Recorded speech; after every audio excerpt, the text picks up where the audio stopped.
It's me again, Charlie, doing another Modern Drummer Instagram Live. Tonight, my guests are the band King's X, Doug Pinnick, Jerry Gaskell, and Ty Tabor. Um, so, how's everybody doing out there? I'm saying hi to everybody. Hi, hi, hi. Anybody catch our live stream on Friday night? I thought it went really well. My arms are still here. It's all good. Um, so yeah, we were. And then we played a show actually, and our first show back was in Wisconsin. We played the Rock Fest. It was awesome, you know. A lot of people were just kind of like happy and stuff like that. So it felt good to get back on stage and play again. Hi everybody. So yeah, just waiting on first guest to step in, and then we could start talking about the great King's X. Um, and then the other thing is, and there is Doug. Yeah. Hello. Sorry Oh about my that. God, dude. I got my Look at timing you. mixed up. I'm on the West Coast, and I had mistakenly thought I was going at 9:30. So it's Yeah, wow. 9:30 there, and it's like 3:30 or 6:30 here. So sorry Yeah, about that. 6:30. Anyway, Yeah. hello. How are you? All right. So, Doug, we've known each other many, many years now. Yes. Um, We've toured and together, played I, I, together, hung out I, together. I don't know. You're sideways. Oh, Um, okay. I'm always told to um, go sideways, but I guess it doesn't work here. no, I know. Mine too is Cool. straight up. Awesome. So, I mean, tonight I just wanted to go back a bit and relive some great times. Yeah. My first introduction to King's X was from Marsha Zazula, Bless her heart. Rest in and peace. yeah, we lost Marsha a few months ago, and Marsha always knew that I was into different types of music, so she gave me your demo that she got, and I loved it, dude. It was something that I hadn't heard before. Hmm. Okay. And then when Out of the Silent Planet came out, um, I was listening to it 24/7 on tour. I And the other remember. thing, I know you remember, and I was grabbing anybody Yeah. that I could grab and say, you have to listen to this because this is it, man. This is next level. Can you take me back to 1987, 1988? What what was Doug Pinnick like in 1987, 98? Was he, I have all of this inside of me that I need people to hear. No, actually, I was just um, moving like I always did, trying to make music and doing what I was doing without any thought. I think the only thing in my mind was hopefully one day I'd get a record deal with King's X. Or even before that, whatever band I was in, I was just moving forward. So for me, I just remember it was just a part of living, that push, writing songs and hoping people like them and getting people to like them. And and that's what was going on. And when we were, I remember we sent that demo out to every major record label, and they all turned us down. Every one of them, they all sent letters back. And a friend of mine said to me one time, he wanted to hear some of the King's X stuff. And so, make a long story short, he got to hear some of the music, and he suggested to me that we send a tape to Johnny and Marcia. He said they're a metal outfit, but he said they might like you. So we did that. We were just hopeful. We didn't know. We were at a place where we didn't know if anybody liked us. And I've never had. Um, I never thought that we had something special or we were doing something different. I was just doing what I do. I think we Right. were all just doing what we do. So it was just a part of the journey. It was great. It was a great part of the journey. Don't get me wrong.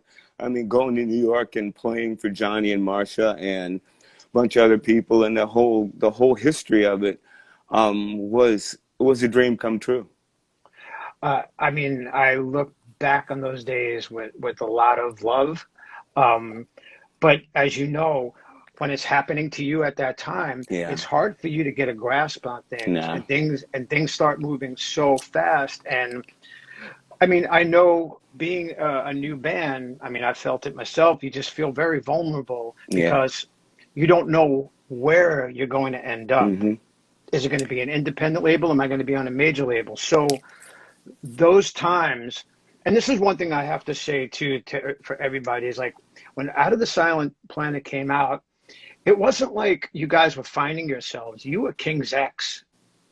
That first album is just King's X. Like you didn't develop, I mean, of course you've grown since then, but those that album to me was such a breath of fresh air.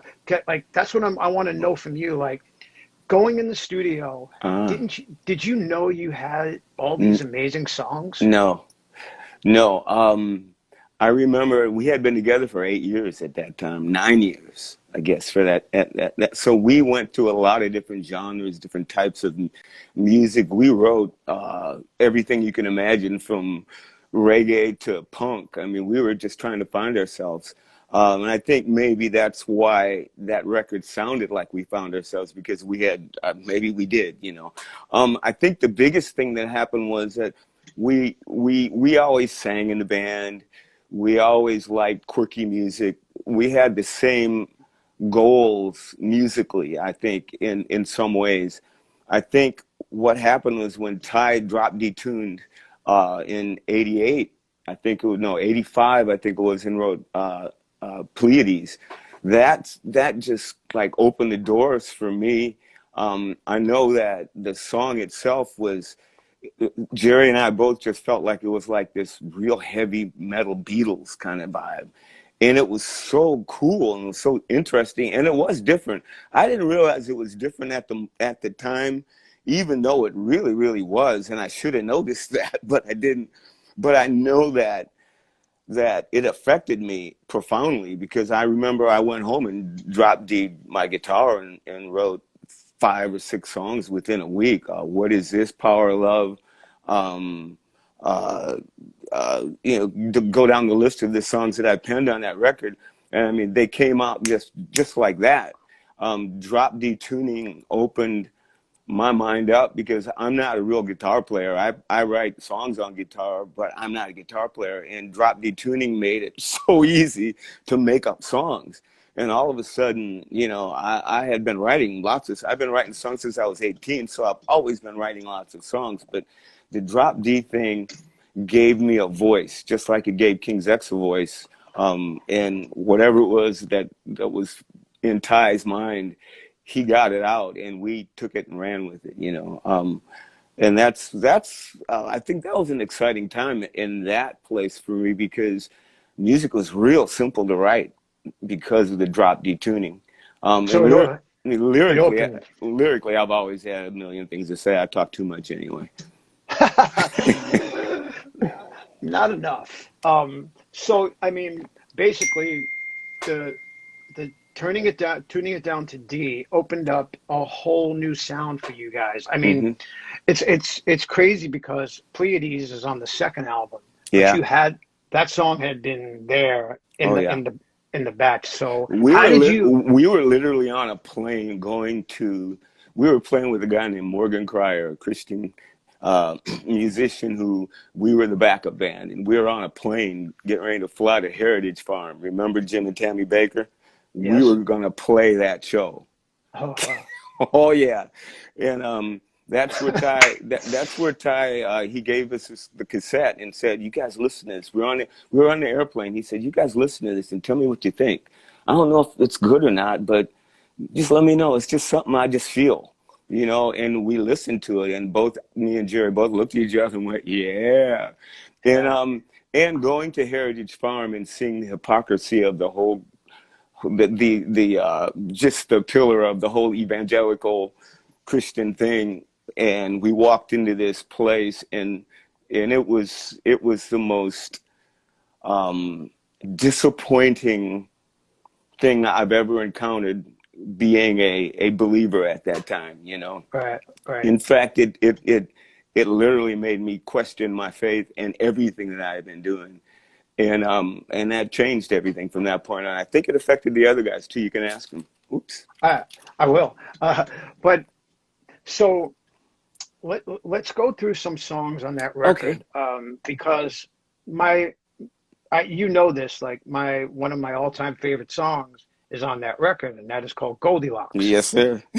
Um, Goldilocks is for me was a song that I should be hearing on top 40 radio at the time because it's just a well-crafted song. You have hook upon hook upon hook, and then the way you deliver it with your voice, that song would give me goosebumps. You know, it's just it's so good. And how did you guys write such amazing things like Goldilocks? Where does it come from? Ty wrote that song completely. Um, he brought the tape in, and we played it pretty much just like the demo. Um, Back in the day, they had me sing some of this basically the songs that Ty wrote. For some reason, they wanted to focus on me or something. But so I sang it. I remember the first time I sang it. Well, put it this way: I know you and other people saw the greatness of that song, which is a really, really, really good song Ty had written, and one of his greatest. He writes some amazing songs, but for me, it was just another demo that we were getting ready to learn. I didn't think about it as a big hit. I didn't think about it as anything other than I got to sing this. And I've already listened to his demo, and I love the way he sang it. Now I got to sing it. And I've never been able to own it or enjoy listening to me sing it, because what I got out of Ty singing it, I felt like there was no way I could do that, and to do me didn't work. I Interesting. remember when we were doing the song in the studio, and I remember I had sung it, and Sam had me just doing the whole gospel thing on it. I was like over my head. It was gone. And everybody's digging it. Ty came in and said, "Man, it sounds like Tina Turner." And Sam said, "Get back in there and let's get this, let's work Mm, on it."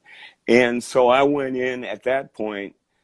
I had kind of lost my bearings, and I sang the song like I was supposed to, because I couldn't find myself anymore. Back in mm, those days, we were, I was severely insecure and very temperamental. You could blow at me and I'd cry. I mean, I've always been that way. I'm a very emotional person. So when I was shut down on that song, I shut down. And to this day, when I listen to it, I can't deal with it. wow. I've heard other people sing the song, and I've been to tears because I think, wow, what a great song. But I don't feel like I did it any justice. Now, arguably, nobody else thinks that way, so I'm not going to go there. But Nope. but you asked me how I felt about it. Yeah, And yeah. that's how I feel. And to this day, I've never ever felt like I nailed it good, even though I've listened to myself sing that song live in the past, old tapes, live shows and stuff. And I go, wow, you really sang it good, Doug. But I don't feel like I owned it. So I've always felt weird about it. Right. I mean, I understand where that comes from, but on the opposite side, Yeah. it's like it's the most beautiful song, and it's like one of your best deliveries because A that's friend of mine, friend of ours, her name's Janet Rains. She passed away also. She sang at one time and sent me the tape. And when I heard it, I thought, now there's the song. I get it. Because it was the voice, the whole vibe of it. It's something about me being in that song just distracts me. Um, the other thing gotcha. too is that everybody thought that should have been our big hit.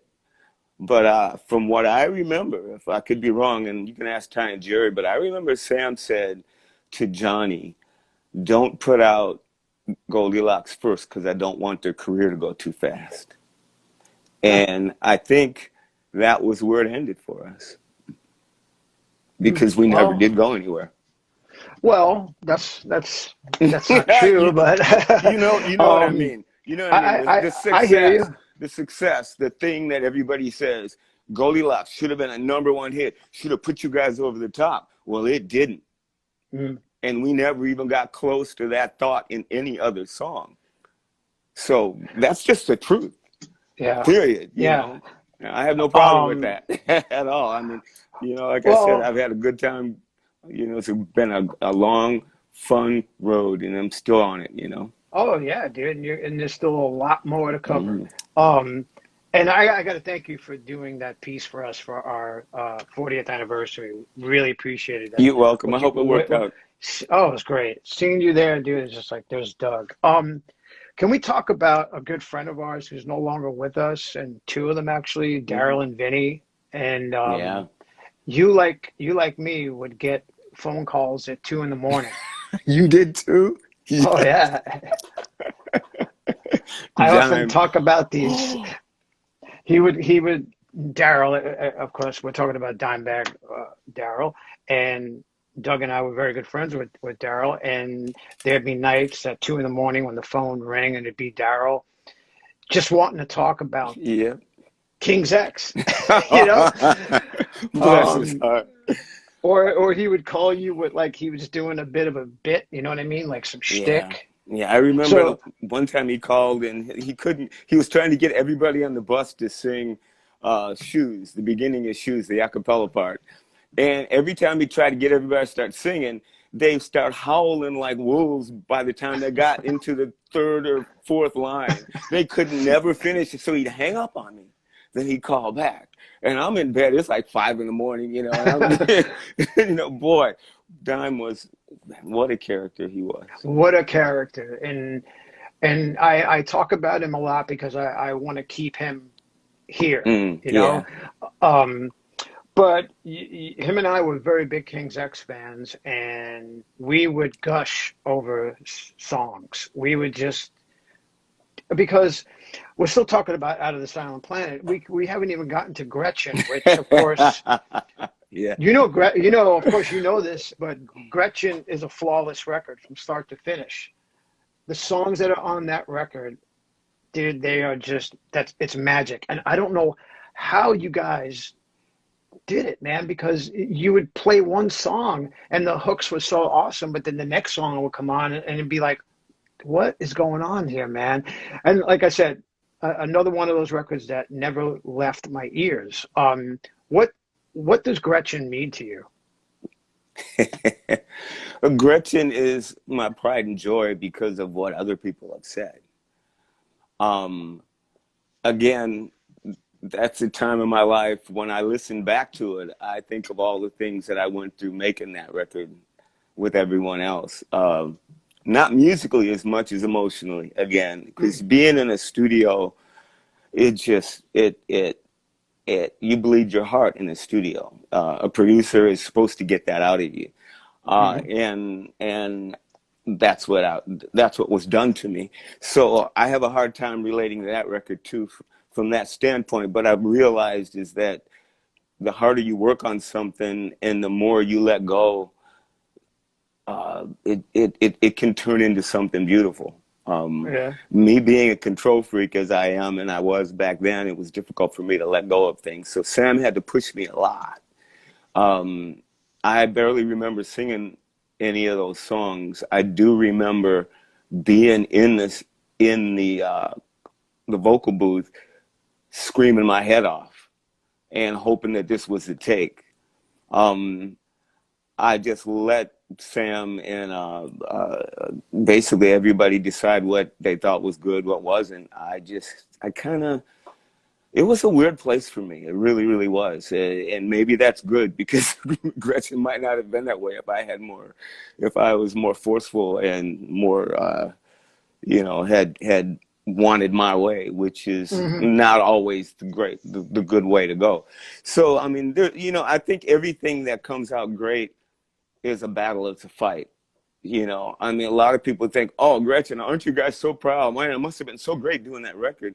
No, it was like digging a ditch, man. It was Yeah. work, it was sweat, it was all day, half the night. It was take after take.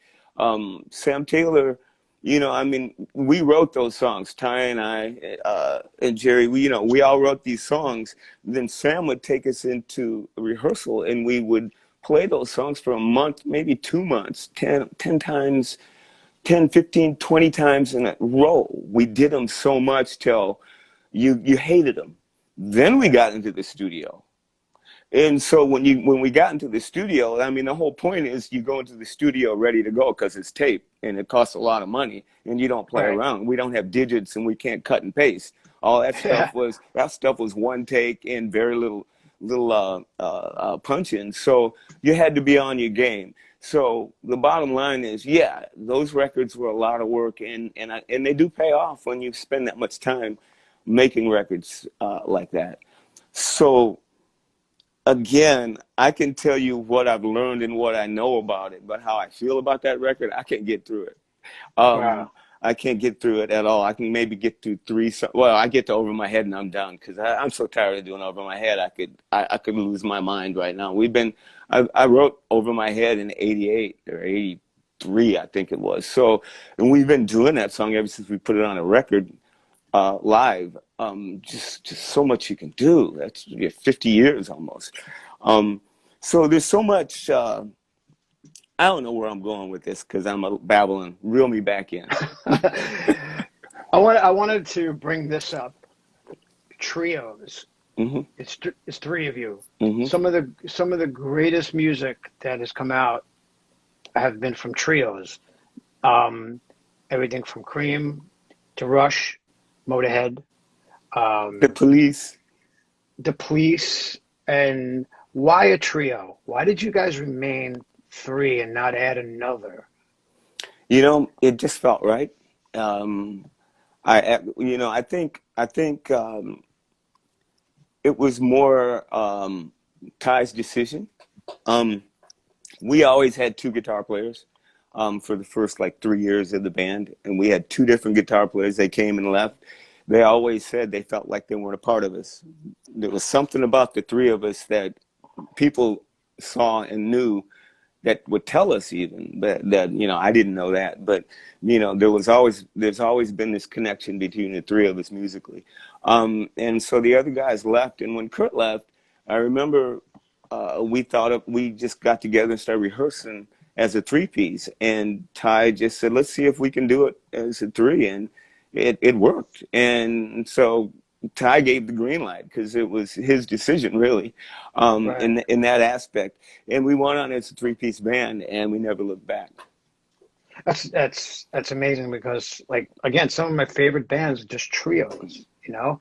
And so I mean for you developing your style, who did you look up to when you were growing up? Or like Yeah. I want my voice sounds like this. Mm. I love this. Okay.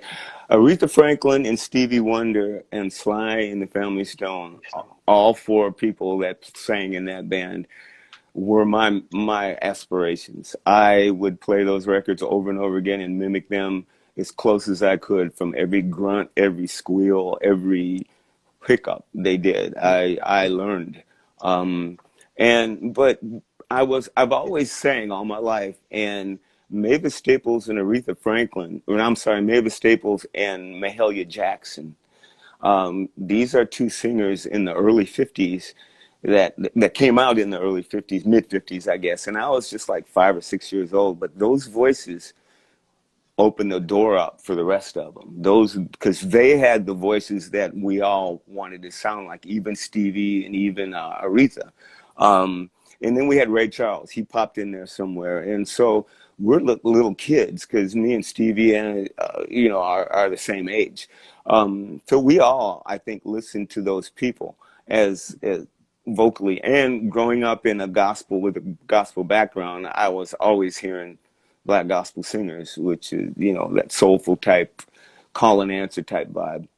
Um, yeah. But then in grade school, when my teachers saw that I could sing, they started taking me aside and have me sing in the choir.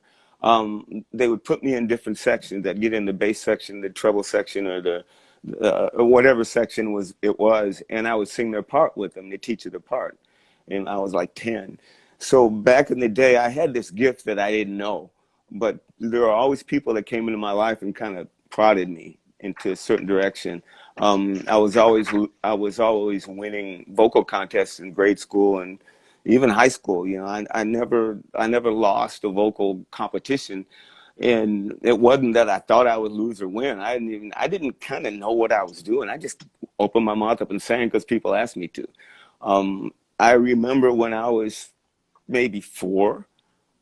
I remember singing, and this lady came up to me. She got on her knees and she put her hands on my shoulder and said, God has given you a gift. And she prayed and said, God, make him a leader, make him this and make him that. And I'm standing there looking at her like she's speaking in tongues and her breath smells. And I'm going, what's she talking about? It was so in some ways there's always been that force that's been pushing me. First time I ever heard bass, I was 7. Frankie Lyman and the Teenagers, called Why Do Fools Fall in Love. It was like 1957, 55, something. I get lost in those few eras because I was born in 1950, so 50 to 60, those 10 years was a big important part of my life when it came to music. It just came from everywhere. So I heard this bass line, and I can hum the song to this day, and I memorized it. And from that point on, it seemed like everything I wanted to hear was bass. I want to hear bass, and singing was always moving me. I just always gravitated to that. But bass was this thing that just moved me. Every time I heard a bass tone, bass note, I got goosebumps. And for some reason, I wanted to play, and I used to take a broom and run around the house and play like I was playing bass. I had seen one on Ed Sullivan's show, and so I picked up a broom, left-handed even, and I ran around acting like I played bass. So it's always been an obsession with me, and still is, actually. I mean, that's one thing that I've always recognized. It's one of the first things that stood out to me was your bass tone. Um, Chris Squire. especially especially live, dude. Mm. Like, just feel it, you know. And it's like, to me, you just had this thing about you that was just so mesmerizing. It's like just listening to the band live was always when you guys were on tour with us in England. Every night I would watch you. I'd sit right next to Jerry, and some songs I would play the cowbell. I remember. And I remember saying, like, these guys are just phenomenal. So we talked about the first 2 records. Was Faith, Hope, and Love a little more enjoyable for you? No, it was even worse. Oh, no, then we won't. But that's okay. I love talking about it though, because that's a good record. I mean, we poured our heart out into that record. Songs I wrote in that record, they were deep from me. I mean, don't get me wrong. I pour my life out into these songs and into the music and into the band. It's just that I'm just explaining from my point of view the ignorance of what it is doing to other people. I get it. Yeah, because we're not there. So I could sit here and tell you how it was in the studio with a certain producer Yeah. that made our lives a bit hell. You know what I mean? Hmm. And that's just it. When you're pouring your heart out, and then when you hear a final mix of something that you Hmm. just spent so much time on, and it's kind of like, man, that's not it. What happened? Well, I tell you what, those first 3 records, well, not all of them, but the first record, I couldn't hear the bass at all on it. To me, I was so disappointed, and there are no cymbals. And Gretchen record, sonically, it's really, really, really, really, really good. It's not a mix that I would have chose. But when I Mhm. play it, I go, I get it. It's CD Magazine said it was the number 1 sounding record of 1988 or 89. Yeah, Yeah, Gretchen. So I know that. I remember I went, wow. And every now and then I'll pull it on and go, yeah, it's a good sounding record. It sounds better now because we got iPods and little speakers and all kind of Yeah, stuff. And but there's no comparison either. Nowadays, everything is just music is music, and nobody cares about if there's too much bass or if there's too much high end. Nobody yeah. cares anymore. Well, that's the thing. We spend so much time in the studio getting the sound Hmm. just right, and then people listen to it on little tiny earbuds, and it's like, Right. which is good. It's great and everything, but I need a Yeah. bigger. This is how it Hmm. was intended. So I mean, I think Faith, Hope, and Love was it completes those first three records. Yeah. Yeah. Then you have just King's X. Yeah. We're not even going to touch on that, but I love that because I want record. to. That's one of my So you favorites.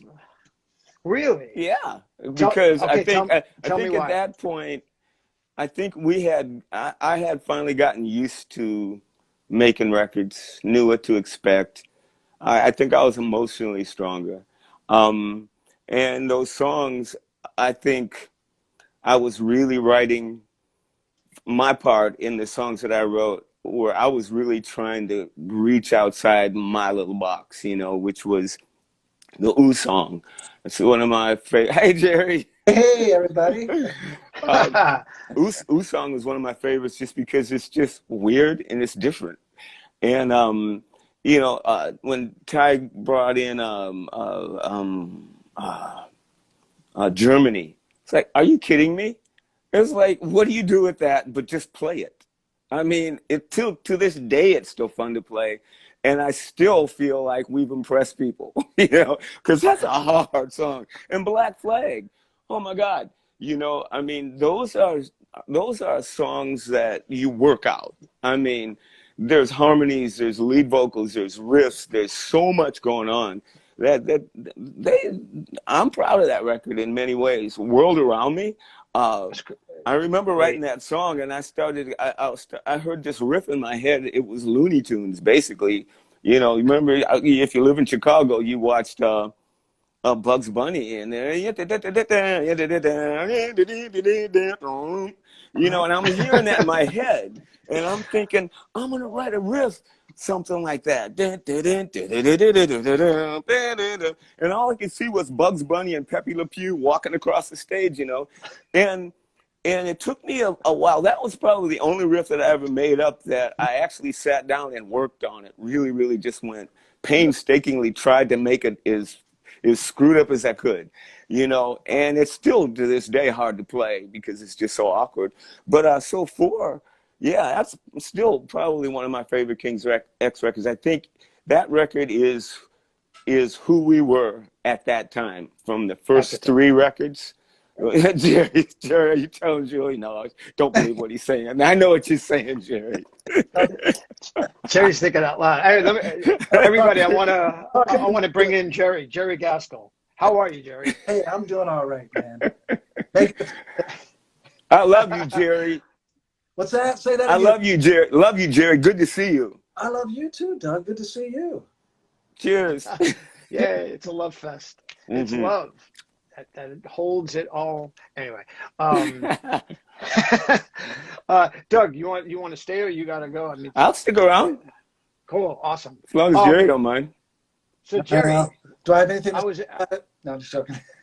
I was asking Doug about the beginnings and what does out of the silent planet, like what does that mean to you when I say that? To me, it means our first record that the world will hear something that we're doing. That's what it. Did you and like I was asking Doug, did you know you had this album that was just like when people heard it, they loved it. It wasn't a question of that's the one thing about King's X. You don't like King's X. You love King's X. Or you just don't Um, care. Or you. well, but we don't care about those people.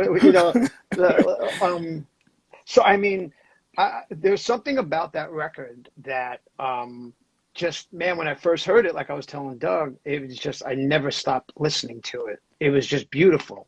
Um, like, where were you coming from back then at that time? Like always, I think we're just doing what we do. This is the That's music what Doug said. making at the time, and it wasn't like we're saying, okay, well, let's do this so it sounds like this, and it's going to be this way, and people will see it this way, and we're just in there somewhat green, I guess, just making the Hmm. music. make. Yeah. Now, But I of course I understand that because that's how it is. You know, you're just in that moment. You don't know how it's going to go over until it goes over, you Hmm. know? And then it's just like then I think you get to feel, oh yeah, I like our record too, you know, these people love it, you know. But a song like Visions, okay? That to me was the song like Goldilocks that just took me away somewhere. Like the structure of the song, and then it picks up in those parts, and then I think there's a blast beat, Yeah. I, and I wrote that please song, talk and about that.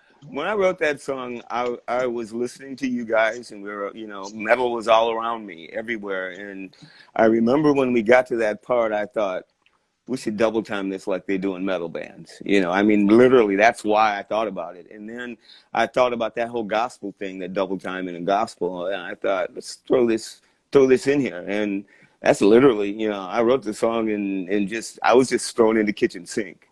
Um, I think that is the difference. For me personally, I think that's kind of the difference between me and Ty when we write songs. Ty writes very thoughtful songs. I throw in the kitchen sink, and the band makes it work.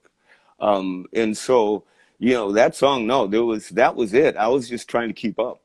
I And got and it. the song was about Jerry, lyrically. We had a conversation about something, and I remember the chorus, "Visions inside his head look like mine." I was trying to say I understand, which I really didn't. But I was no way. But back in the day, we all thought we were grander than we were. The older I get, the more I realize how really naive I was. I have to say, with each record that we've made, there's a part of me that always has believed in it and believed that this is going to be great. This is what we do. This is a great thing. And then equally, I feel this is worth nothing, you know, I totally agree with you. constantly. And even to this day, with Hmm. everything I do and listen to it myself. Yeah, me Well, too. Me well, too. Yeah. okay, but I have to Except for our new disagree. record. Our new record has the greatest thing that ever happened in the Of course, universe. Doug, Okay, I of can't wait till you course. hear it. Oh my God. Doug and I were talking about this the other day, how we can actually listen to this new record sort of outside of ourselves, like Yeah, something we can enjoy. I like it. I I kind of go. like, So I can't find anything wrong with it in my psyche. let me get this out for a minute.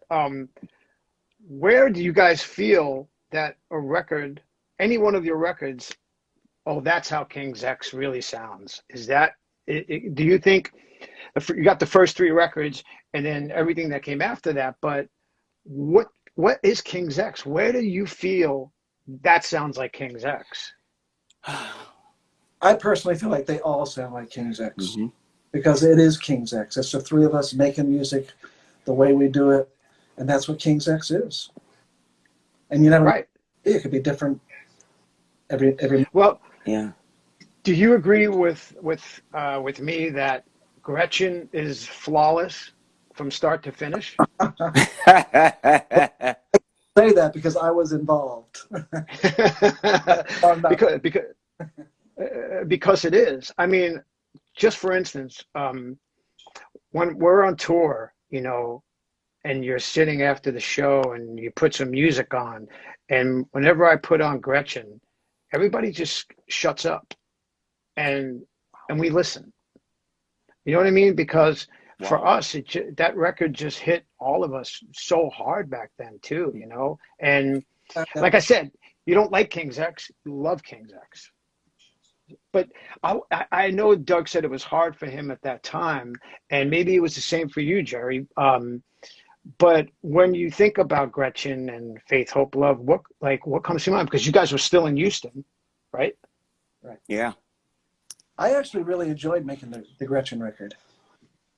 It felt good to me. It was a lot of work, like Doug said earlier, but it actually felt good. It felt like this is our second record. We're really doing this. We're making another record, and I think it's going to be okay.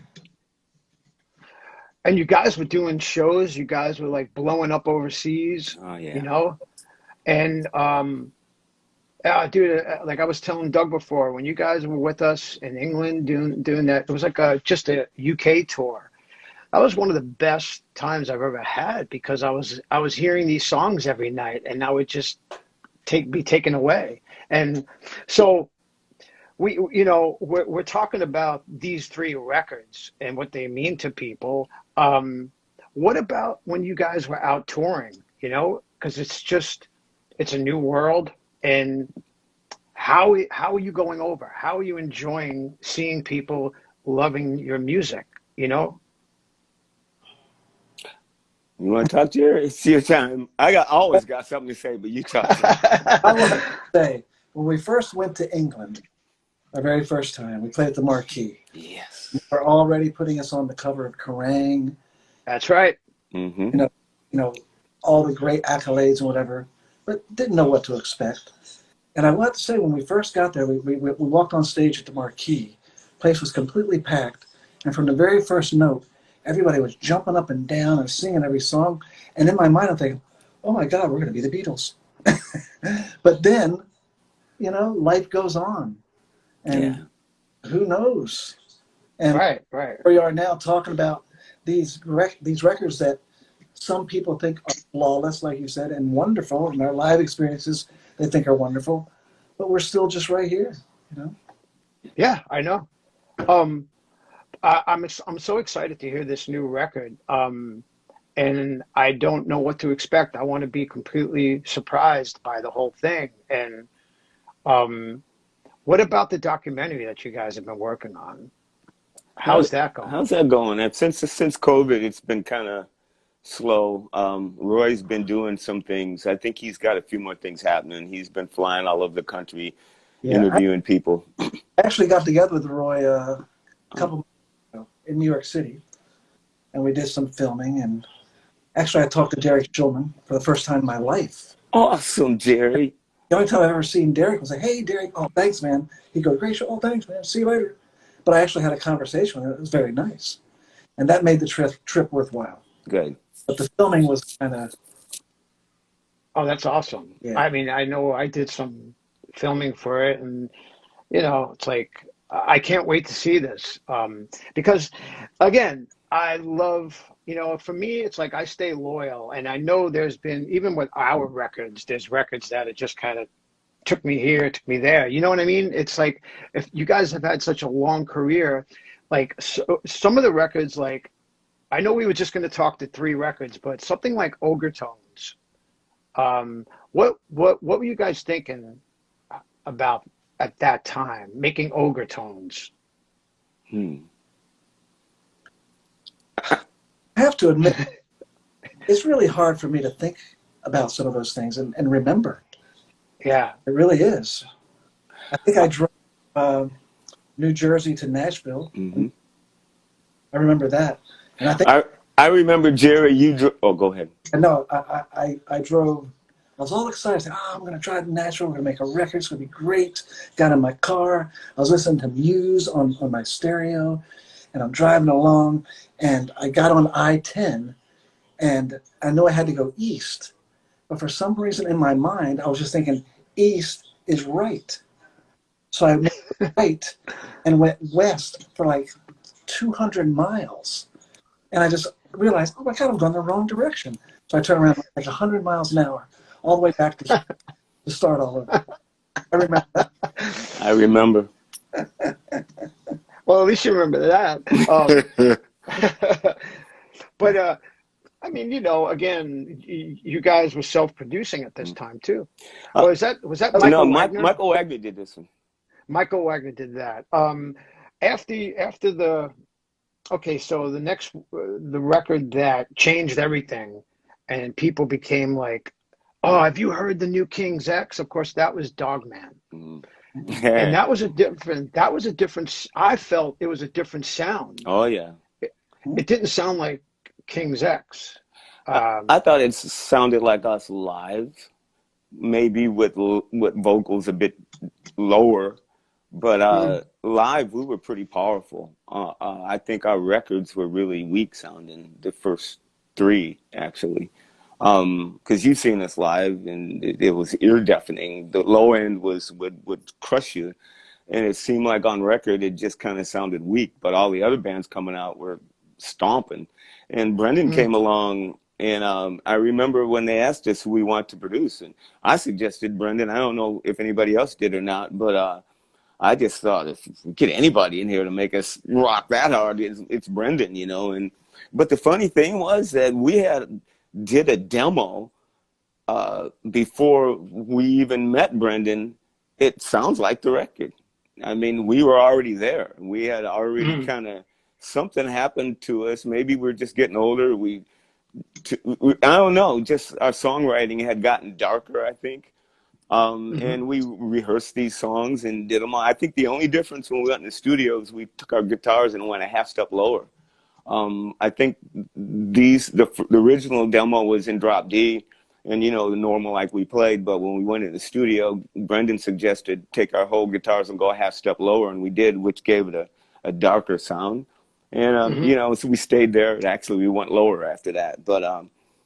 But that, and for me personally, the songs that I wrote on that record, I was just pissed that grunge had come along and dropped detuned and brutally assaulted the world. And I just felt like, well, you know, screw them, let's go lower. You know, and literally that's my reasoning for writing Shoes and Black the Sky and all that stuff. I just gotta go lower because everybody sounds this way now. You know, Right. I don't know anybody else. I mean, I remember me and Jerry would sit and listen to the rough tracks and just go, "Wow." I remember Jerry. So, I mean, you did that in Atlanta, Yeah. and I remember when I got that record, and I was just like, "Fucking Dogman, dude! What an opener! What an opening song! It's just so killer, you know." Shoes is on that record. Hmm. There's so many good songs on that record too. Um, could I go back a little bit and talk about "We Were Born to Be Loved"? Sure. How did that end section come about? I think we all have different recollections on that. Yeah, I would love to hear yours, Jerry, because I've told mine so many times. I'll tell it again, but I want to hear yours. All I remember is I think it was Sam's idea to do something very different at the end. I remember that. Yes. And I remember I think just working on that and just coming up with the most ridiculous things Hmm. possible. And that's kind of how it happened.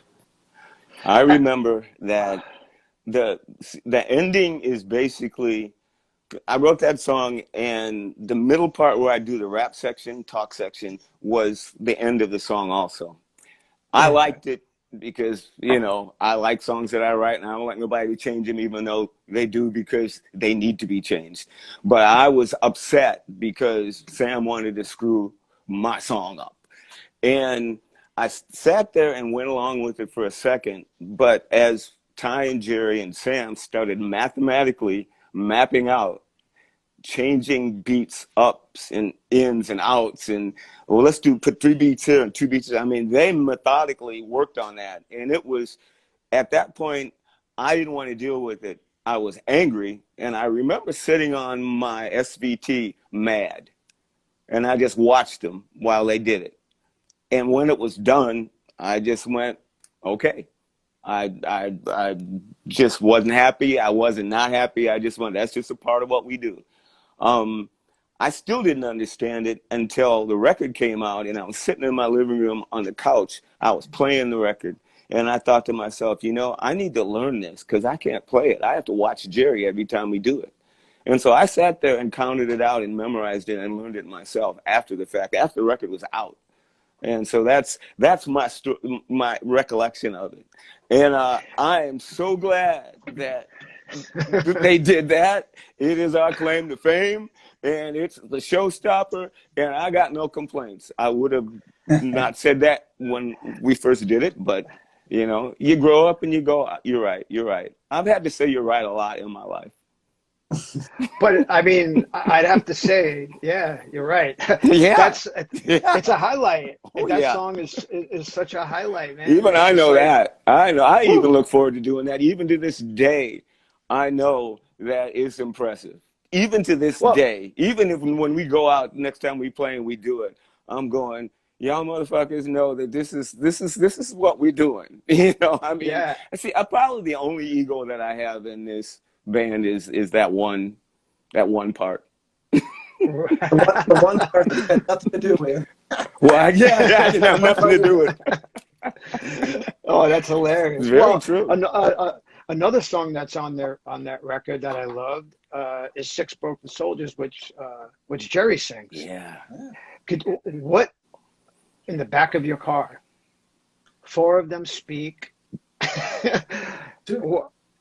Can we elaborate on this song? Because I heard a version of the song where it doesn't fade out, and Jerry's just going crazy, and it's like there's so much good stuff there, dude.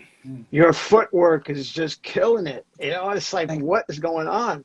And that song is, again, it's one of my favorites. And I remember, Doug, I think you may have told me even before the record came out, and you should hear Jerry's song on this record. It's killer. And yeah, it was killer. Where does Six Broken Soldiers come from? Well, to me, it's very, very obvious. And that's just the way I feel like I put everything I'm thinking in each line. But for me to explain it and go, I could go through each line and tell you what I'm thinking, and you'll say, "Oh, wow, how about that? I get it now." But to do that, to me, sometimes might take away from something that you already feel. But if you want to ask me a specific question, I'll try to answer it. People ask me all the time, says, "What is Six Broken Soldiers about?" I say, "It's about 3 minutes." No, well, not the version I heard. It was 4 longer. minutes. So, I mean, well, for instance, like, Doug and Ty do most of the singing, Doug does most of the singing. Was it, something that you had to bring yourself up to do, get the confidence? Oh, I'd like to have my song on this record. Did it go that way? Or was it, Jerry, you're doing a song? Well, sort of both. I mean, being in a band with these two guys, I always felt like I was the lesser songwriter. Of course, I don't feel that way anymore. Good. Thank you. Oh, he's got some songs on our new record that I'm just going, oh my God. But, it's like Lennon, McCartney, and then there's me kind of a thing. Ringo, who had the #1 hit. Yeah, Ringo. That's right. I was going to say George Harrison, but it wasn't even that. It was even less than that. But anyway, I had this demo that I did with two sets of headphones as microphones into a cassette player. That's how I recorded my demo. Me, wow. Guitar and singing. That's all I had. And I played it for Sam. I think I played it for everybody. I don't know, but Sam heard that song and said, "We need to do that song." I'm saying, "Great, do it." And I wish I could have sung the verses better now, but it turned into something I think is worth listening to. I hope. Yeah, it's awesome. Great song, like great performances on it, and it's we all one of those songs. Soldiers in the trunk of our car, right? Yeah, yeah. I do. I have an SUV, so I have more room. Yeah, so you have 6 brothers. Back So yeah, I mean, that was a highlight, and then the next record came out, and there was no Jerry song on it. What record was that? Oh, King's X. Oh, yeah. Oh, okay. Yeah, there was. And nope, no Jerry. Yeah. So I was like, okay, that's it. Jerry just did one song, and that's all he's gonna do. But it's a great song. So you guys toured the hell out of that record too, because It's Love actually was getting some play. Yeah. And you were doing tours with, was AC/DC that year? That was 91, I think. Faith, Hope, Love. Faith, Hope, Love. Okay, so that's Faith, Hope, Love. Yeah. That tour, or was it the King's X record that you toured with AC/DC? I think it was Faith, Hope, Love, right, Doug? When was it? 91? Pretty sure. Well, it was 90. I remember 90. You guys did some shows with us and Maiden. Right. What? I don't remember. I'll tell you what. It was the Faith, Hope, Love record because Lost in Germany came from that tour. That's right. And Lost in Germany was on the next record. Okay. Why did Lost in Germany come from that tour? I think because when we were on tour with those guys in Germany, nobody cared at all, right, Doug? It was like whoever was on stage before AC/DC, they were going to hate them. They were throwing things at us, turning their backs on us, yelling Angus, blah blah. And here we are in 1991, away from our families, couldn't call. We just felt. Hmm. I think that's the idea. Yeah, it was a rough time for emotionally. Yeah, you'd walk on stage, 15,000 people, and every one of them would have their back Yeah, turned towards you with their middle finger up. hated us. The Germans are very united, Yeah. and it was, and the things they threw at us, from toilet bowl cleaners to, I Yes. mean, just everything was just, it was just, the sky was just always, you just Yeah. did all this the whole time. But Angus said, he said to us at dinner one time, and they took us to dinner. He said, we're the only band at that point that didn't walk off stage before the set was over. We did our whole set. We stood there and let him give it to us, but we gave them every drop, even Born to Be Loved, how quirky it was. We ended the night with that, and they threw shit at us, and we walked off stage. But we got some respect, which was, I think, I that think, we, was the whole point. Go ahead. I think we won them over somewhat. Yeah, we did. Well, I mean, the AC/DC audience, of course, they want to see AC/DC. Well, Angus said that Yeah, it's traditional that they do that. It's just a part of the deal. and I give it up to you guys for being there and doing it. You know what I mean? It's like, come on. Hey, Um, Lost in Germany. Ty wrote a good song. that's right. When we did this tour called the Clash of the Titans, it was us, Slayer, and Megadeth, and Alice in Chains were opening up. Oh, And it was on jeez. their first album. And dude, they got I a bet. lot of shit, I dude. A bet. lot of shit. And the thing that we never understood, because we'd be watching Alice every night because they were fucking awesome. And it's like, okay, 6 months later, you're gonna love this band, Yeah. that type of thing. And it's exactly what happened. They opened for us at the Limelight at the CMJ convention back when the record just came out too, and everybody just stood there and looked at them like, "What's this?" I remember Yeah, hardly anybody clapped, and I'm standing on the side of the stage going, "I don't get it. These people aren't getting this." But hey, look at it now.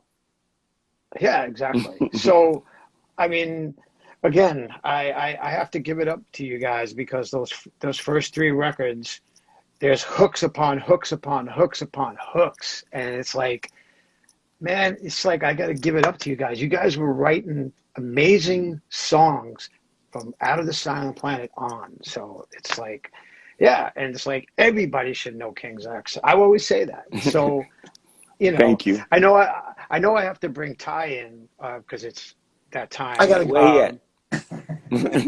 And I don't know how to do that, but maybe I don't know if we're gonna Buddy was Do a, I, if we're gonna lose one of you yeah, guys. I don't know how. if you lose me, because I'm the first on, I love y'all. And Jerry, same I'll here. see you soon. I love you. I can't wait to play with you again. Are we going to rehearse? I don't know. Are we going to do any new songs? I don't know. We got to get our shit together. I think about it all the time, but Me too. I don't know if I can. I'm 70. I'll be 71 next month. I think okay. So well, we got 3 months. It'll be here before Can you we know. do this? I'm going to start jogging. Well, I work out. I'm going to start jogging. Yeah, I got to get myself. Man, COVID, man, the pandemic just like, all you do is sit around. I don't even want to leave the house. I love retirement. I don't want to ever go anywhere. I don't either. No, I don't want. Anyway. Well, no. You guys gotta go somewhere. Everybody needs to see you. We got to pay the bills, and we want to play for. Yeah. I need it. I mean, I'm still all about me. I need attention. I need people to clap for me. I'm a human being. I get up in front of people because I'm a sucker for attention. So we'll be out there. So am I. Well, again, Doug. Thank you so much for doing this, dude. I love you. You're the greatest. Tell Ty I love him. See you soon. Oh, I don't know if I'm supposed to push buttons and leave or what. well, I think you just swipe out or Okay, something. I'm gonna That's do how that. it works. all right. Doug's gone. Huh? So Jerry, how are you enjoying the documentary? Doug's back. Well, I'll tell you this, Charlie. I don't really enjoy a lot of the filming of it, Yeah. but some I do, and some I don't. But the little bits and pieces that I've seen, I feel like it's going to be tremendous. Uh, It makes me want to know those guys. So I'm so excited to see what Roy did on this because I know he's been working his ass off yeah, to make this happen. So I'm so excited for it, you know. And you know, you being a drummer, you know, me and my drummer friends, we always admired your drumming. It was just the way you approached it and just certain fills that you would do that was just always like, oh, that was so good right there what he just did, you know. thank you. And I've always loved the way you played. You have this style that's just all of your own, you know. Oh, thanks. I I can only play the way I play. I find if I try to sound like somebody else, it still ends up sounding like me. You know, and I've learned. I'll tell you this, Charlie. I've learned throughout the years. People say they like watching me play. I'm animated or whatever they say about me. But I've learned that sometimes the beat is in between the notes. You know what I'm saying? And I think that's why I move around the way I do because that's where the feel is. The feel is in between the beat, and that's kind of what makes it happen. When I hear King's X, I see you playing, and because you have a certain way of playing that you have this swagger to you, and it's just always the fill just goes with your body, or your body just goes with the fill, Right. you know. That's what I'm saying. Yeah. And I've always loved like the song. Everybody knows a little bit of something. There's this great fill in that song. It's such a great like. Did that just come natural, or was it something that you kind of just wrote and planned it? Well, it's kind of natural, but I did sort of plan that. You know, I kind of worked it out, but it was very natural to me to work it out the way I did. There were certain things I wanted to do. I didn't want it to be just your standard blah, blah, blah, blah, blah thing. So I added some, I don't know how you put it, but different little nuances in there. I like to hear you Hmm. play it. I like, I mean, it's. I like to hear, Say it again. I like You to broke up. hear you would interpret it. Well, that's how I see. Hey, it's And there's Ty right there. Hey guys. Hey Jer. hey Ty. Hey, and Jerry. Doug, I love you too, man. Doug was just here. Yeah. Doug left now. Everybody, I wanted to bring in Ty Tabor. Hello, Ty. Great to see Hey you. Charlie, good to see you too, man.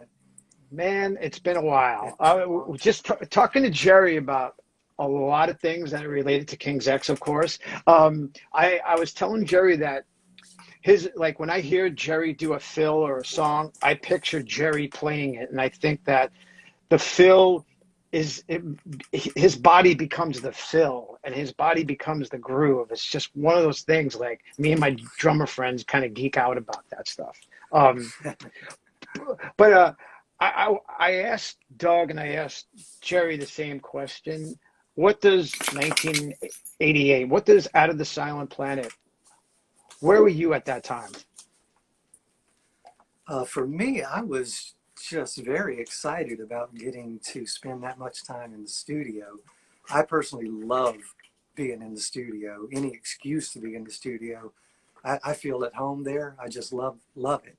It's to me the most creative process that goes on in a band when you're actually creating in there what's going to happen. And so Mhm. I just remember being young, kid from Mississippi. I had been working in studios for a while because I was actually a hired guitarist in a studio in Mississippi when I was younger and played on Mhm. albums and stuff. So I learned to love the studio early. So getting in where we three could just take our time to make a record. I know for me it was like being a kid in a candy store. I loved it. It was hard work. It was the hardest work I'd ever done in my life at that point, actually. But um, I loved every bit of it because for me, as we were putting these things down, none of us knew where it was going. None of us knew what it was going to be. And it was turning into things that were, surprising all of us. And for me, until we actually sat down at the very end, Jerry, you'll remember this, we figured out, a running order that everybody thought would be good. And we all sat together in the studio, cranked it from beginning of the album to the end. And it was at that moment I realized, wow, it's like listening to a band of some other people. Like it's not even, like I'm not even on this. And that's how bizarrely weird and unexpected it was for me, what I heard. And I didn't know if anybody was going to like it. I personally felt, this may be the kind of thing everybody just goes, what is this? And but for me, I felt really good about it. So I was happy. I was the youngest one of us three. I was 18 when we started playing together, and so by the time we got me, to do a record, that's about eight or 9 years later, I guess. We had been doing the club scene forever. And Right. So for me, it was a kid in a candy store. Loved it. So, I mean, if I what I was talking about with Doug before Jerry came on was that you guys were writing songs as if you were a band for, that made a ton of records. Your first album was, to me, such a great first album. You had hook upon hook upon hook. And it's like, I told Doug this all the time, that Goldilocks is still one of my favorite songs of all time. And I've heard the version of you singing, and it's awesome. Everything was there. When Doug sang that, I don't know, did it give you, goosebumps when you heard him singing that song? It does now. Anytime I listen to it now, I love it and think there couldn't have been anything more perfect for it. Despite what Doug felt about it, to me, it's perfect. Back then, it was just so different from the original intention. It took me a second to get used to it, but there was no denying it once I did. Absolutely no denying it. So it happened the way it was supposed to, for sure. It's just such a beautiful song, and dude, it's like a lot of the songs that you were writing then, your approach and your riffs was just so next level. And I know the whole story behind Pleiades, that you tuned the E to D, and then it opened up a whole new world for you guys. Yeah, a matter of fact, the first time I played any drop D stuff for Doug, he came back about a week later with several great songs, because he all of a sudden got so inspired. Like I remember Power of Love was one of the first things he wrote. And I thought, man, keep Oh going, yeah. please. That is awesome, And so we kind of had more of a focus all of a sudden, and it kind of honed us in. So on the song Far, Far Away, you tuned the G string down a half step. Uh, because is that like, how did that happen? How did you say, well, I need this to be, I can't play this riff unless the G is tuned down? It's actually not tuned down, and I play it the way that people think is impossible. I don't tune it down. So so you don't tune it down. I So do that not. is just this whole myth That's a that myth. is I've like, seen people out well, there show how to play it on YouTube, and it's not how I play it. I do not tune that string all right, see, they lied to me. down. Far, Far, Far Away is another one of those songs on that record that is just next level, you know? So we're going from Out of the Silent Planet. Now we're approaching Gretchen, which, like I told Jerry, that is a flawless record from start to finish. There's not a bad moment on that record, you know? If there is, someone needs to prove this to me, because there isn't. He asked me why But it can't be flawless because I'm on it. Yeah, but I agree with that regarding me too. the sound of that record too. Now, I think a lot. I think a lot of the reason why I love that record is because of your guitar tone on it. I never heard a guitar sound like that, and I was like, "What is going on here?" I knew you played Strats, but and I know you probably have told this so many times, but for me, I could just sit here and listen to you talk about the richness and just the tone of that sound. You know, that guitar. It created that King's X sound. It was a one of a kind special guitar. Matter of fact, that's it right there on the wall. That's the Gretchen guitar. And the first, That red one. yeah, the red one, the first 4 albums, that's it. It's called a Strat Elite, and it's not to be confused with modern day Strat Elites. It's an 80s model Strat Elite. They only made it for a couple of years, and it's a really different Strat than all the others made, and it has their own Fender active electronic pickups in it with a circuit board inside the body that you can actually go in and tinker around with it. And what I did is I went in and found the hottest spot in the mids that sounded good on my amp system, and I cranked it wide open, which is not how any Strat of that kind is ever released. It was just something I did. And so I did that through an old Lab Series L5, which is also really, to most people, a piece of junk.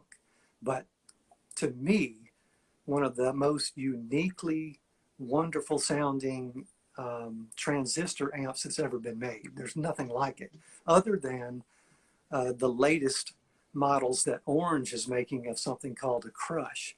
They're making transistor amps now that are on that level and beyond, much better than the Lab. But the Lab was, the first time I heard it was in 1979 in Jackson, Mississippi. I went to see a band play, and it was at a place called the Musicians Shop. Yeah, I think that's what it was. And they would have concerts on Saturday nights in the store where they would, the bands would use the musical gear of the store. And they had a whole bunch of Lab Series amps. And I went to see this band, and they played through these Labs. And I remember thinking at that moment that was one of the most supremely unique amps I've ever heard in my life. So I eventually bought one very shortly afterwards, not too long, a couple of years. And when I first played through one, I thought, man, this thing sounds terrible. It's like the worst amp in the world. And most people who play through them, that's exactly what they feel.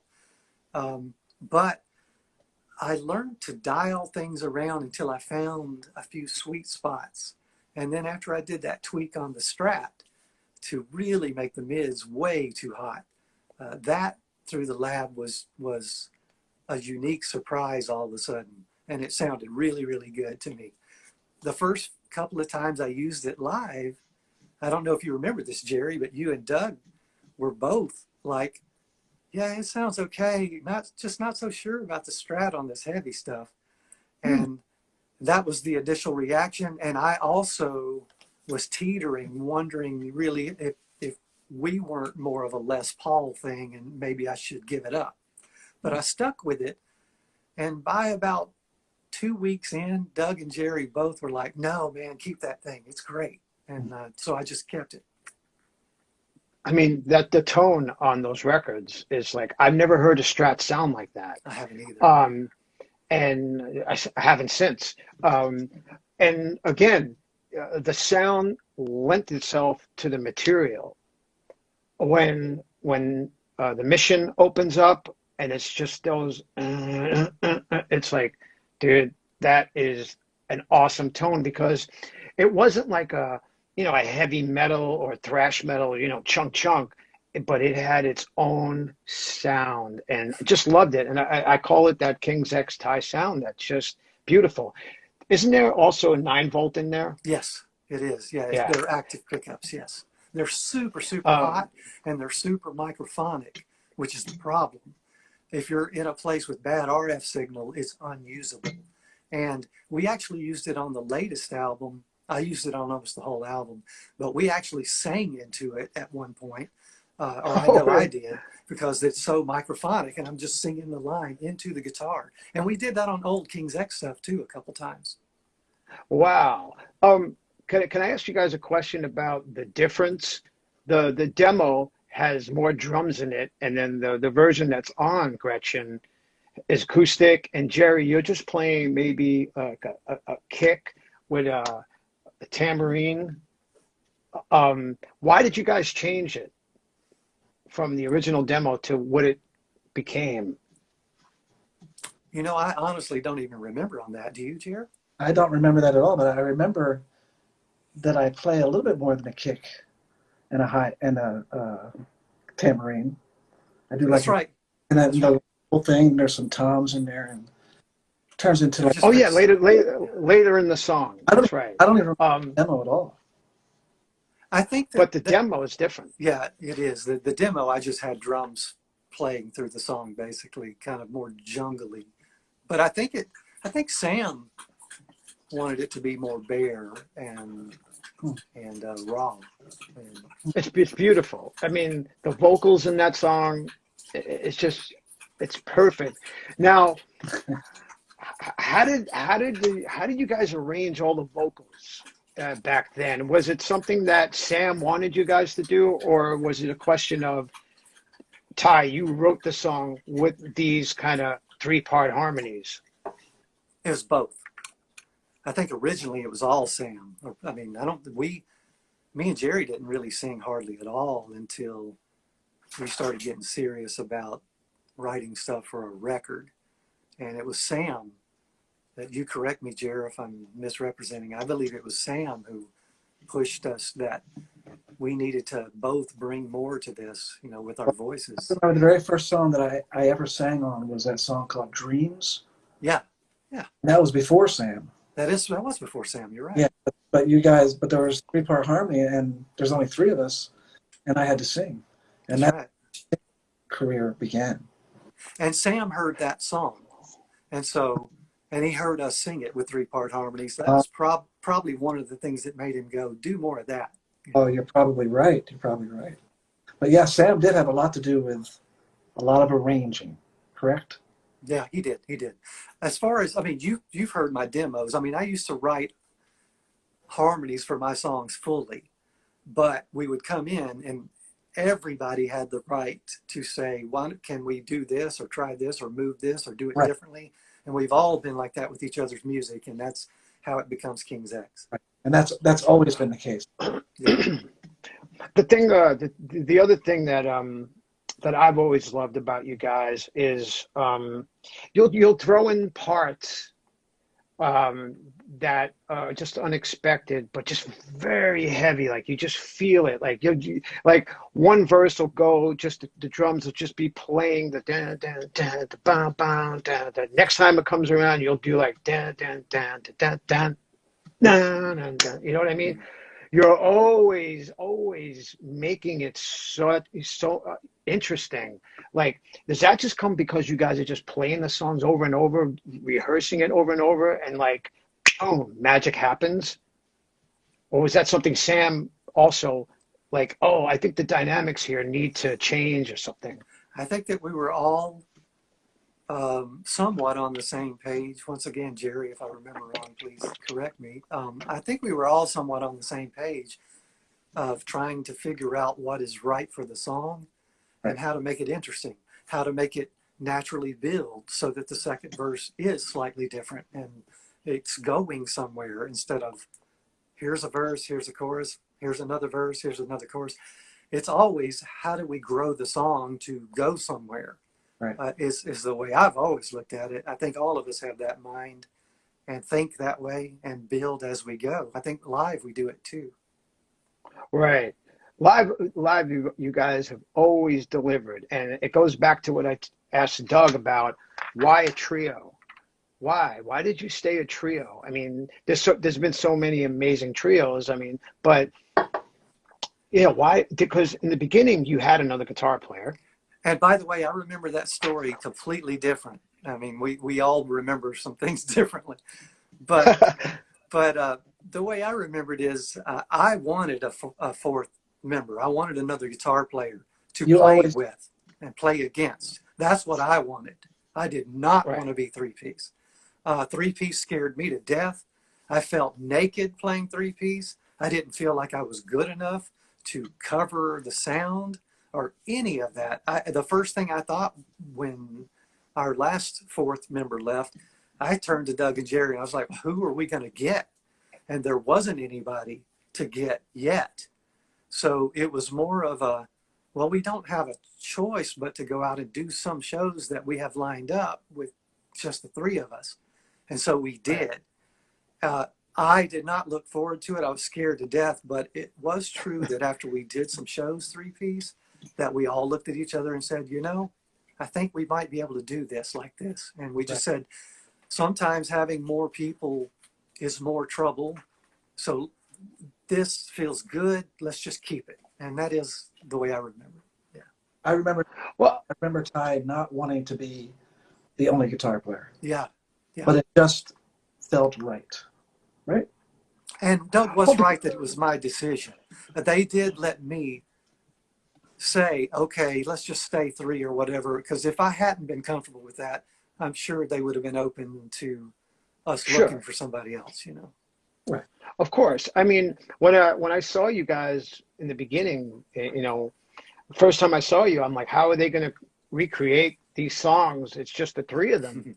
And then you guys started playing, and I was like, well, that's how they're doing it. You know, it's like, wow, they know what they're doing, you know? And Doug just said, I remember that also. Oh, cool. So one other question is, who is Mr. Wilson? I don't know that we can legally say. There was Okay. honestly, there was a court case, and we were told not to talk about it as part of the settlement, is what I remember. So I just have left it alone ever since. But it was a real person. That just wasn't the person's name. Or okay, got it. Walrus. I am Mr. Wilson. Yeah. It's always been one of those things like, I think we all have a Mr. Wilson somewhere, you know? Yeah. That's exactly why I don't like to explain the lyrics that I write. Right. Six Broken Soldiers, you know? I've asked Jerry about that many times over the year myself, especially back then. Back then, I asked a lot of times. And I have had him actually, line by line, give me thoughts on where he was going and thinking.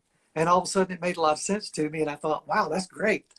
So there is a way you can explain it. You did it to me one time, but I know you hate it, and I do too. I hate trying to explain it. And that's what I said Charlie, too. I said, it makes perfect sense to me. And if I went through each line, I could explain it, and it would probably make sense. Yeah, and it did to me when you did that. Yeah. Yeah.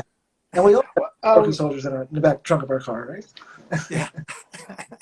I mean, the next question is kind of a silly question, but do you enjoy going to Nebraska to play? We don't go. We don't play. We don't go. But we have been there. We haven't been there in so long. When was the last time? Well, we've had great shows in Omaha. We've always liked the Omaha shows, right? Oh, yeah. It's been so long. It's great rock in town. Birmingham, Nebraska.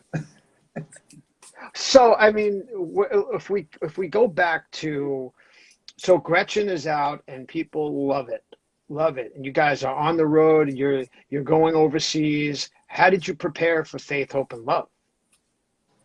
You mean prepare for the touring?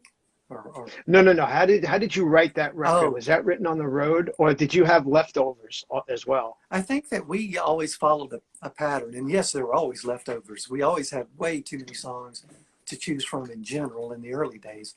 Well, actually, we still do. This last album is out. I don't know how many songs we left off or didn't use that were a possibility.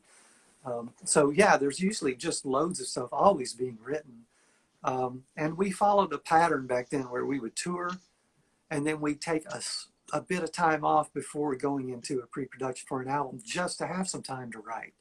And so we used to provide the time for doing what we needed to do to keep the cycles going. And that's how I remember it. So when we'd come off of a tour, and we pretty much had toured an album out, I knew it was time to start writing real quick, and I would just start churning out loads, and Doug was always writing, and Jerry was always writing. So everything that we've ever done, for the most part, it may not have been the case on maybe the last album or two, but for the most part, we usually have way too much stuff to choose from, and we're always writing. I mean, and the songs that you guys choose to put on the records, of course, they're the best choices at the time, but then like you made your first album, then you have all these other songs that go on to Gretchen, and like I said before, that record is just flawless from start to finish. With this new record, where are your heads at? Are you thinking more? What does it sound like? Is it sounding like the some like the first three records? Where is it? It doesn't sound anything like any record we've ever made. Really? And at the same time, it sounds just like us. It's totally exactly. It's I'm almost afraid to talk about it. It's been so long since we've done an album that we put everything into this because we all agreed if we do another record, we have to go in trying to make the best thing we can possibly do. Whatever work that takes, whatever emotional give that takes, all that. We had to all be committed. When we all felt like we really were there, boy, everybody was really there. Yep. And the stuff that came out, the stuff that happened, the music on this record, I'm so excited about. Like I said, I'm afraid to talk about it. I love it. That's all I can say. I absolutely love it. And I can't say that about most King's X records. When? Well, we will be finished with the mastering here, hopefully in a matter of days. And then once that is done and turned in, dates can be set. Okay. How many songs are you guys thinking about putting on this record? 12 at the moment. Okay, that's awesome. And like, I'm so excited inside. I'm just trying to keep my composure here and just be cool. Yeah, cool, man. I can't wait. But inside, I'm going, yeah, I can't wait for that, man. Because I miss, your music. Oh, thanks. Thank you. It's been a while. So, I mean, for the past month or so, I've been listening to just the first three records, just revisiting that. We lost Marcia Zazula a couple of months ago. And, Marcia called me up and said she wanted me to hear this demo. It was the first King's X thing that you guys sent her. And I loved it. I thought it was awesome. And everything was going in that way. And then I forgot about it. And then the record comes out, and she gives it to me. And I was just like, this is like next level. That first album is just like nothing I had ever heard. And I remember reading things about it's like the Beatles meets U2 or something. And I didn't understand the U2 thing, but I definitely got the Beatle thing, But and it's like, and then seeing you guys live, I was just like, this is next level shit right here, Well, thank you. Thank you. I can't wait for this new record. Me too, man. I can't wait for you to hear it. I really can't. I can't wait for everybody to hear it. I've never been so proud of a record. I can't remember ever being so proud of a record. Wow. I love hearing that. I was talking to Doug the other day, and we were both saying how we can listen to this record outside of ourselves. Like I can just enjoy the record, right? It's crazy. That's me, because I don't listen to King's X. I cannot stand to listen to King's X. But I never, ever play King's X. But this record, I want to hear. I just want to hear it. Yeah, I mean, because you're too close to it, And I often feel like that too. Like, perfect story for us was when Joey came back in the band and he sang on the first song, like for our new album.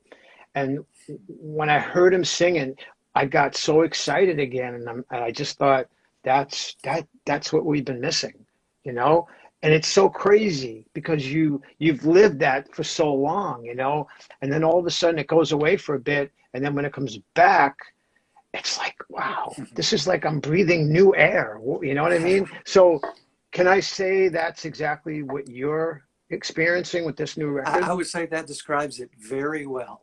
It's like breathing new air. It is the most gratifying thing musically that I have been lucky and fortunate enough to be a part of in so long that I'm thrilled.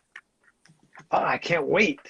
And could I ask another question? You don't have to say yes or no, but is that guitar that's above you, is that being played on this new record? That and the Lab series are all over the new record. Yeah. Oh, I think all the King's X fans like tuning in just all went, yeah, you know. I just did. Um, and then one But I last thing must I did. say, it is coupled with that orange amp I told you about that is actually next level, beyond the lab to me. Oh, But yes, the lab is predominant all over the record, along with the orange, and some other amps too. I love it. I love it. And like when when Roy approached me and said he was doing a King's X documentary, I would like to interview you for it. And I was like, absolutely. Just tell me when. Um, how's that? I asked Jerry the same question about how's that going. I think, Um, well, Doug and Jerry have had more time with Roy. I did an interview. I did interviews with him early on when they first started filming for the movie. And man, that was like what, 3 years ago or so, maybe, when they first started. So Roy is saving a lot of the last filming for me, and he's coming here to Kansas City in September, and we're going to film a bunch of stuff. And then he's going to come out and film when we finally go back on tour in October for the first time, and get some live stuff too for the movie. But for me, I've had less time with him other than the time in the studio that we all spent with him. But I'm like Jerry. I don't really feel comfortable in front of a camera. I just kind of wing it and do my best. But I'm the kind of person who usually, when I walk into a room and see a camera, I go the other way and hide. yeah. You know. I know what you mean. It's like, oh no, not that. But I'm enjoying hearing you guys talk about it and how excited you are about this new record. Makes me completely happy just hearing that, you know, because I I think we live in a time where people they're not making good music nowadays, and it's a very sad thing. And you know, I'm sorry to say it, but says the same thing to me too. It's like, yeah, man, it's hard to find something new. So when I hear that you guys are excited about making a new King's X record, and you know, that's exciting because that's the new music that I want. And I think a lot of people would definitely say, yes, we want new King's X. Because we've been trying to work on a record, and during COVID came to a complete stop, you know. Um, but you guys kept going during COVID, making this record. Well, yeah, we did. Well, actually, we Oh, finished recording before the shutdown. right. Um, Mm. what happened is we shut down. Our last live show was in July of 2019, as far as going on tour. Mm. Now, we did come back February the next year and do a cruise and play one week. And one show in Florida. Right. And that, other than that, we haven't worked since July 2019. We went off the road then, went in the studio again to finish the album. And then we were supposed to go do some of the biggest tours we've ever done before. And due to health reasons with my father, who ended up passing away, and then later Jerry having a moment where we needed to just take some time off and make sure everything was good, we took all that time off. So we really have been off since July 2019. So I'm looking forward to finally doing shows again for sure. It's been super long for us, like 7 months before the shutdown. Right. We played our last show November of 2019, and then Thursday we just did our first show since, Wow. at a festival in Wisconsin. And I got to tell you guys that while we were super stoked and super excited, we were also very nervous. Yeah. And because like being up there in front of people and with, you know, that stage volume and everything, and it really took me a couple of songs to settle down. I was so hitting harder than, you know, because Yeah. I hadn't done it in a long time. So I talked to other bands too. They were nervous too. And so, you know, and then we did our live stream. But then we have more shows coming up. You know, we have 3 in August. So while I'm excited, there was a bit of nervousness to it too. So I think you could understand what I'm talking about, you know? I'm totally nervous. I know I'm going to be going through the same thing. It takes a while to be relaxed on stage. And we certainly don't have that, you know, like it is kind of like riding a bicycle. Hopefully we'll get into it after a moment, but I totally anticipate what you're saying.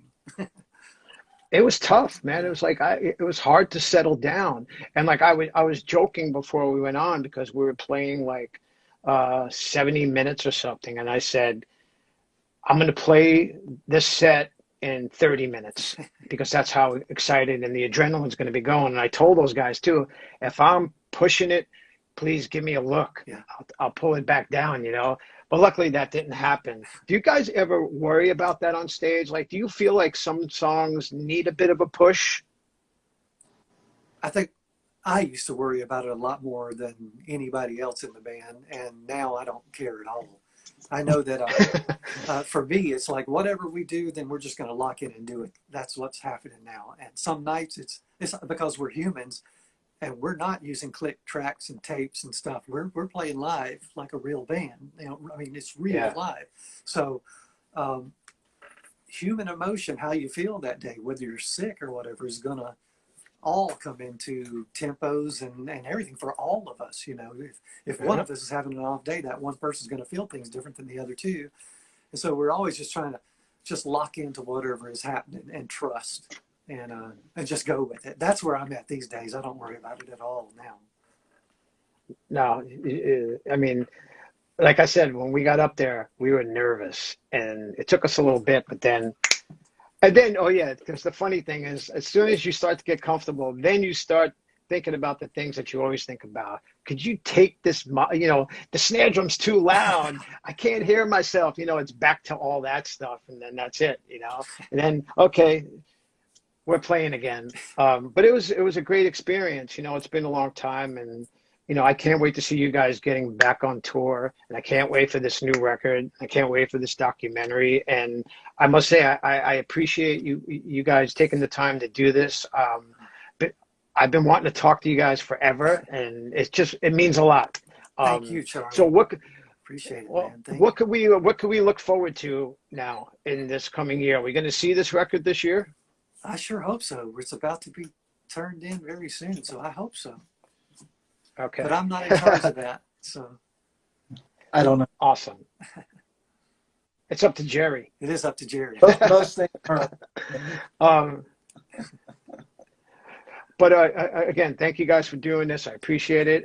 Have a great week, and thanks to everybody for tuning in. And I see everybody's been like writing hello from Chile, hello from Nashville. Have King's X come to South America, so they're seeing it. So it's up to them. They got to get there. Awesome. Awesome. Thanks. Thanks, Charlie. All right, guys. Thank you. All right. Have a great You night. too. Doug, Take care. Jerry, Ty, King's X. They rule. Thanks, Take guys. care. Talk to you later. Peace. Bye bye.